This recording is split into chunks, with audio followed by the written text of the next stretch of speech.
Bwana Yesu asifiwe. Ninakusalimu katika jina la Bwana. Naamini unaendelea vyema na neema ya Mungu inakuendeleza vizuri kabisa. Jina langu naitwa Mchungaji Robert Mwaisaka kutoka kanisa la Grace and Truth International Church, na tunapatikana Bunju B, Dar es Salaam. Nachukua nafasi hii adhimu kukaribisha kwa ajili ya mfululizo wetu wa podcast hizi za mafundisho ya neno la Mungu, ambapo tunachukua muda wa kuweza kujifunza neno la Mungu kwa undani, na ili kuweza kukupa uelewa mkubwa zaidi wa neno la Mungu kwa ajili ya ukuaji wako wa kiroho. Na katika vipindi vyetu vilivyopita tulikuwa tunajifunza kuhusu msamaha wa dhambi, na kimsingi kabisa tulikuwa tumeanza kutazama tafsiri ya dhambi ni nini. Tuliona tafsiri ya dhambi, kwamba tafsiri ya dhambi ni kukosea, tafsiri ya dhambi ni kutofanya sahihi, tafsiri ya dhambi ni kutofanya sawa na neno la Mungu. Lakini baada ya hapo tukaanza kuchunguza kuhusu dhambi ya Adamu, kwamba dhambi ya Adamu ni nini. Tulianza kutafsiri dhambi ya Adamu tuweze kujua kwamba dhambi ya Adamu ni nini, au Adamu alitenda dhambi gani. Na tukaona kwamba kamwe hatuwezi kuielewa dhambi ya Adamu pasipo kuelewa mti wa uzima na mti wa ujuzi wa mema na mabaya. Hatuwezi kuielewa dhambi ya Adamu pasipo kuelewa mti wa uzima na mti wa ujuzi wa mema na mabaya. Katika kutazama mti wa uzima na mti wa ujuzi wa mema na mabaya, tuliona kwamba mti wa uzima na mti wa ujuzi wa mema na mabaya sio miti inayotambulikana katika jinsi ya mwili. Sio miti inayotambulikana katika jinsi ya mwili au kwa kutumia milango mitano ya fahamu. Bali tuliona kwamba mti wa uzima na mti wa ujuzi wa mema na mabaya ni miti ambayo inatambulikana kwa ufunuo. Mwanzo 2:16 anasema, Bwana Mungu akamwagiza huyo mtu akisema, matunda ya kila mti wa bustani waweza kula, walakini matunda ya mti wa ujuzi wa mema na mabaya usile, kwa maana siku utakapokula matunda ya mti huo utakufa hakika. Tunaona kwamba Musa anawasilisha ujumbe wake kwamba kulikuwa na miti miwili pale Eden, mti wa uzima na mti wa ujuzi wa mema na mabaya. Lakini katika mistari kadhaa huko nyuma inatuonyesha miti zaidi ya miwili.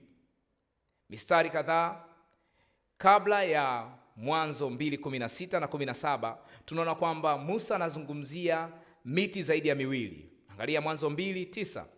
Anasema, Bwana Mungu akachipusha katika ardhi kila mti unaotamanika kwa macho na kufaa kwa kuliwa, na mti wa uzima katikati ya bustani, na mti wa ujuzi wa mema na mabaya.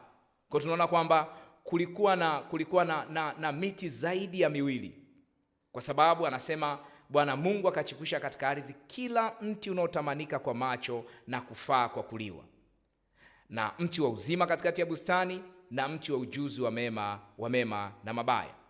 Sasa hii inatuonyesha kwamba kila mti uliokuwepo katika bustani ulikuwa ni mti wa uzima, isipokuwa mti wa ujuzi wa mema na mabaya. Kwa nini? Kwa sababu Mungu alimruhusu mwanadamu aweze kula matunda kutoka katika kila mti, isipokuwa matunda kutoka katika mti wa ujuzi wa mema na mabaya.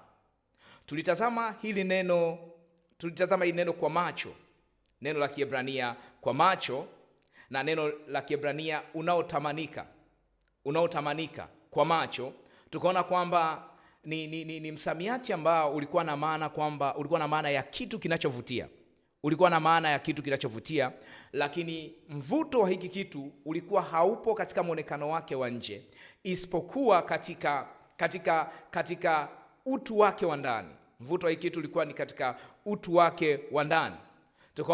Tukaona Musa anatumia msamiati wa Kiebrania mare kuelezea muonekano unaovutia, lakini pia tukaona ametumia msamiati mwingine wa Kiebrania, msamiati ra, R-A-H, ambao tuliona kwamba msamiati raha unahusiana na kitu ambacho kinatambulikana kwa ufunuo, kitu kinachotambulikana kwa ufunuo. Na hii katupeleka katika ufahamu kwamba mti wa ujuzi wa mema na mabaya na mti wa uzima ni miti ambayo inatambulikana kwa ufunuo na sio kwa kutumia milango mitano ya fahamu. Na tukaona kwamba huu msamiati ra una maana ya hitimisho linalotokea kama matokeo ya kufanya uchunguzi ili kupata taarifa na maelezo ya kujiridhisha kabla ya kufanya maamuzi. Na hili hitimisho linakuja kwa sababu unayo maelezo ya kulisimamia. Hitimisho linakuja kwa sababu unayo maelezo ya kulisimamia. Kwa tunaposema mwanadamu wa kwanza alikula matunda kutoka katika mti wa ujuzi wa mema na mabaya, maana yake matunda kutoka katika mti wa ujuzi wa mema na mabaya ilikuwa ni matokeo ya kupata taarifa za kutosha, matokeo ya kupata maelezo ya kujiridhisha kabisa ambayo yangemsaidia kuweza kufanya maamuzi.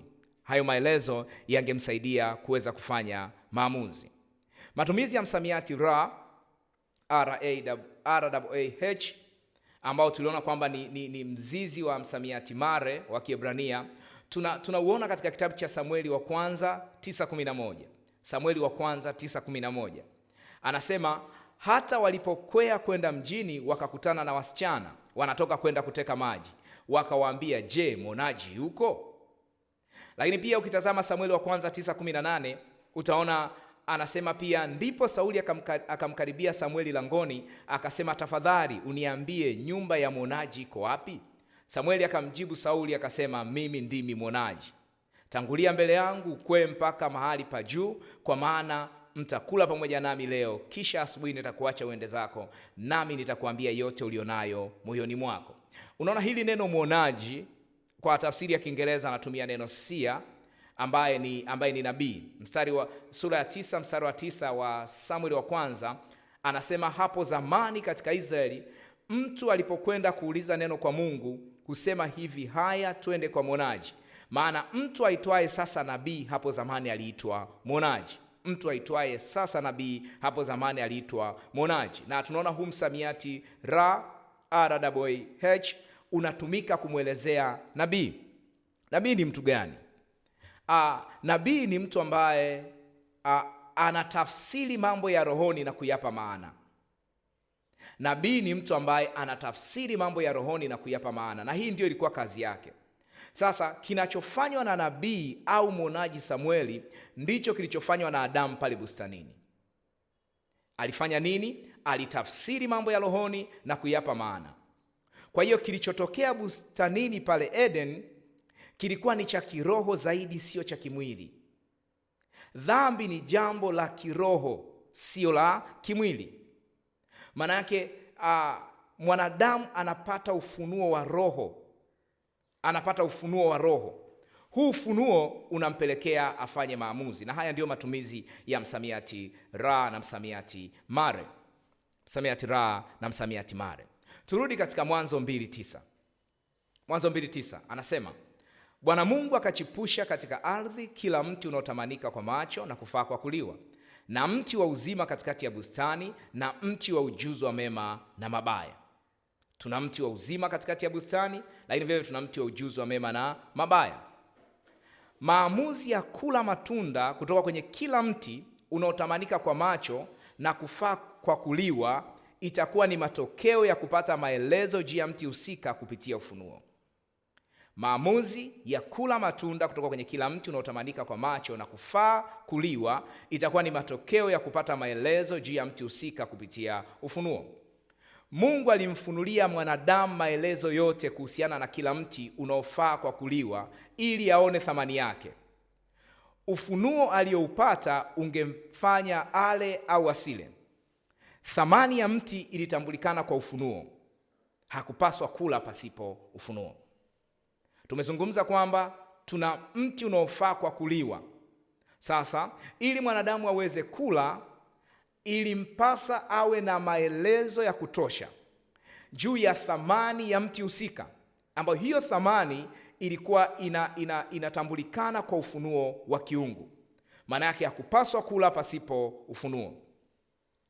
Na maelezo juu ya kila mti unaofaa kwa kuliwa ilikuwa ni maelezo juu ya mti wa uzima. Maana yake katika bustani sasa tuna maelezo juu ya mti wa uzima. Angalia Mwanzo 2:16. Bwana Mungu akamwagiza huyo mtu akisema, matunda ya kila mti wa bustani waweza kula. Matunda ya kila mti wa bustani waweza kula. Hii inamaanisha nini? Inamaanisha kwamba kila mti wa bustani ulikuwa ni mti wa uzima. Maana yake bustani ilikuwa ni ya mti wa uzima peke yake. Bustani ilikuwa ni ya mti wa uzima peke yake. Ingawa Musa anatuonyesha kwamba kulikuwa na mti wa ujuzi wa mema na mabaya bustanini, lakini historia ya uumbaji haionyeshi kwamba Mungu aliumba mti wa ujuzi wa mema na mabaya. Katika Mwanzo 2:16 na Mwanzo 2:9 na Mwanzo 2:16 na 17, Musa anatuonyesha kuna mti wa ujuzi wa mema na mabaya, lakini historia ya uumbaji inatuonyesha kwamba kulikuwa na mti wa uzima peke yake, hakukuwa na mti wa ujuzi wa mema na mabaya. Angalia Mwanzo 1:31. Anasema, Mungu akaona kila kitu alichokifanya, na tazama ni chema sana. Ikawa jioni, ikawa asubuhi, siku ya 6. Kila alichokifanya Mungu kilikuwa ni chema sana. Hii inamaanisha nini? Inamaanisha kwamba mti wa ujuzi wa mema na mabaya sio sehemu ya vitu ambavyo Mungu alivifanya. Kwa nini? Kwa sababu mti wa ujuzi wa mema na mabaya sio kitu chema. Sio kitu chema na hauwezi kuwa chema sana. Kwa nini? Kwa sababu Biblia inatuambia kwamba kula matunda kutoka katika mti wa ujuzi wa mema na mabaya, matokeo yake ni mauti. Kwa hiyo mauti haiwezi kuwa kitu chema. Kwa Mungu anapoona kila kitu alichokifanya kuwa ni chema, maana yake katika vitu alivyovifanya hakuna kitu kinacholeta mauti. Maana yake hakuna mti wa ujuzi wa mema na mabaya. Angalia Mwanzo 2:17. Anasema, walakini matunda ya mti wa ujuzi wa mema na mabaya usile, kwa maana siku utakapokula matunda ya mti huo utakufa hakika. Siku utakapokula matunda ya mti huo utakufa hakika. Tunafahamu kuwa ndani ya Mungu hakuna giza. Ndani ya Mungu hakuna giza. Kwa hiyo kwake hakuwezi kutoka mauti au kisababishacho mauti. Mungu hana giza. Na kwa kuwa hana giza, maana yake hatuwezi kuwa na mauti kutoka kwa Mungu. Waraka wa kwanza wa Yohana 1:5 anasema, na hii ndiyo habari tuliyoisikia kwake na kuihubiri kwenu, ya kwamba Mungu ni nuru, wala giza lolote hamna ndani yake. Mungu ni nuru, wala giza lolote hamna ndani yake. Maana yake hatuwezi tukapata mauti ndani ya Mungu. Kama ndani ya Mungu hakuna mauti, maana yake mti wa ujuzi wa mema na mabaya hauwezi kuwa umetokana na Mungu. Angalia kitabu cha Yohana 8:44. Yohana 8:44 anasema, ninyi ni wa baba yenu Ibilisi, na tamaa za baba yenu ndizo mpendazo kuzitenda. Yeye alikuwa muuaji tangu mwanzo, wala hakusimama katika kweli, kwa kuwa hamna hiyo kweli ndani yake. Asemapo uongo husema yaliyo yake mwenyewe, kwa sababu yeye ni mwongo na baba wa huo. Kwa tunaona Biblia ya Agano Jipya haimuoneshi Mungu kama chanzo cha mauti. Biblia ya Agano Jipya inamuonyesha Mungu kwamba ni uzima, kwamba Mungu ni nuru. Yohana 1:4 anasema, ndani yake ndimo ulimokuwa uzima, nao ule uzima ulikuwa nuru ya watu. Ndani yake, ndani ya Mungu kulikuwa na uzima, na ule uzima ulikuwa ni nuru ya watu. Kwa hiyo kinachotokana na Mungu ni uzima peke yake.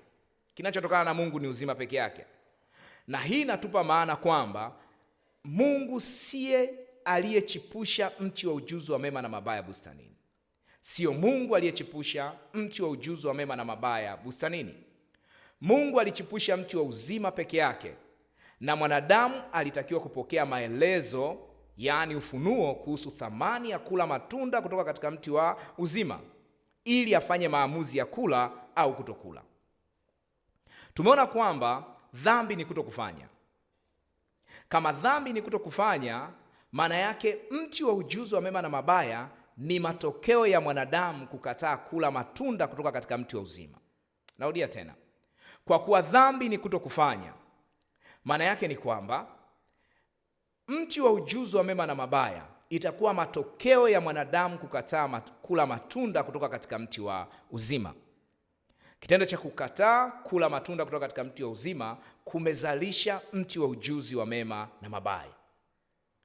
Kwa hiyo, kwa ufahamu huu tulionao, ina maana kwamba bustani ilikuwa na mti wa uzima tu. Hili linapaswa likae katika ufahamu wako, kwamba bustani ilikuwa na mti wa uzima tu. Kukataa mti wa uzima ni kuchipusha mti wa ujuzi wa mema na mabaya ambao haujachipushwa na Mungu. Kukataa uzima ni kuchipusha mti wa ujuzi wa mema na mabaya ambao haujachipushwa na Mungu. Nani kachipusha Mti wa ujuzi wa mema na mabaya. Manake mti wa ujuzi wa mema na mabaya umechipushwa na mwanadamu, sio Mungu. Mwanadamu anawajibika na anahusika kwa 100% kuchipusha mti wa ujuzi wa mema na mabaya. Kwa nini? Amekataa kula kutoka katika mti wa uzima ambao umechipusha na Mungu. Kwa sababu tuliona kwamba dhambi ni kukataa kufanya agizo la Mungu. Unapokataa kufanya agizo la Mungu unakuwa upo katika dhambi.